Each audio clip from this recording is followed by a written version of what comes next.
पिटावा में राजा कूदेला बउआ कंचन इब्राहिमपुर पिटावा में राजा कूदेला बउआ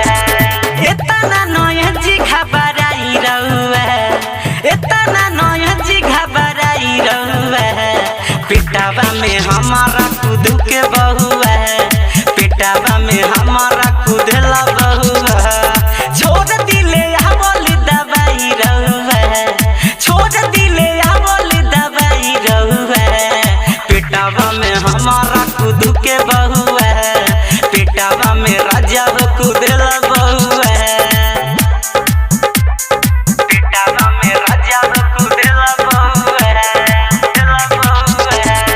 कंचन इब्राहिमपुर पिटावा में राजा कूदेला बहुआ गोरी खहराता चललो न जाता ए पिया का हम बताई समय चढ़ल बा दुख बढ़ल बा जाके बैद बोलाई जाके बैद बोलाई हाय हाय गोरी खहराता चललो न जाता ए पिया का हम बताई समय चढ़ल बा दुख बढ़ल बा जाके बैद बोलाई नाम जनिया बने हंसाई रहुआ नाम जनिया बने हंसाई रहुआ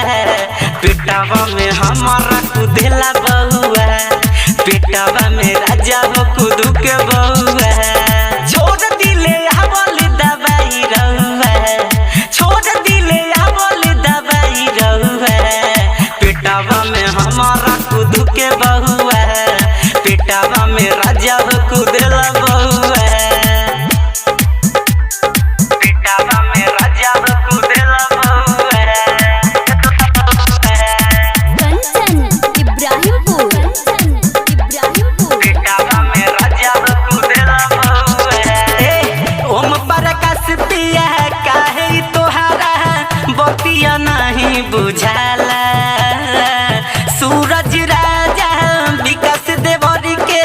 चले न तनिको सोहाला चले न तनिको सोहाला सुना ओम प्रकाश पिया बात ई तोहारा काहे नहीं बुझाला सूरज राजा चंदन देवरी के चले न तनिको सोहाला राम जी के संगे तू पिएला पहुआ राम जी के संगे तू पिएला पहुआ पेटावा में हमारा कूदेला बहुआ पेटावा में हमारा कूद के बहुआ छोड़ दिले आवल दवाई रहुआ छोड़ दिले आवल दवाई रहुआ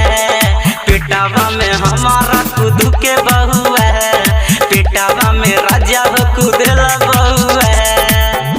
संग्राम रिकॉर्डिंग स्टूडियो रीगा सीतामढ़ी।